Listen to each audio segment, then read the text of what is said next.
ఈశ్వర స్వరూపం. అదిగో అటువంటి స్వరూపంలో ఆ శివలింగం చాలా చిత్రాతి చిత్రమైనటువంటి స్వరూపం. అందుకని అది రూపం ఉందందామా, రూపం లేదందామా?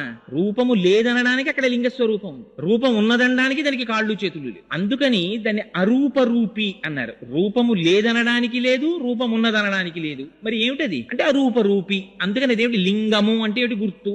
అనంత కోటి బ్రహ్మాండములు నిండిపోయినటువంటి పరమాత్మని మీరు దేనితో చూపిస్తారు? చూపించడం కుదరదు. అందుకని లింగీయా ఒక గుర్తు పెట్టారంతే. ఇదే పరమాత్మ అని అభిషేకం చేస్తున్నారు. అందుకే ఉపాసన దగ్గరికి వెళ్ళేటప్పటికి లింగోపాసన ఒక స్థాయి పైన ఉంటుంది. ఆ ఉపాసకులని క్రింది స్థాయి ఉపాసకులు చెనకడం కష్టం. అందుకనది లింగోపాసనం అనేటటువంటిది సామాన్యమైనటువంటి విషయం కాదు. ఆయనే సాకారమూర్తిగా ఉన్నప్పుడు సాంబ సదాశివుడై దర్శనమిస్తారు. సా అంబ అమ్మవారితో కలిసినటువంటి వాడై సగుణాకారంబుగా చూపవే చిన్నీరేజ విహారమత్త మధుపా శ్రీకాళహస్తీశ్వర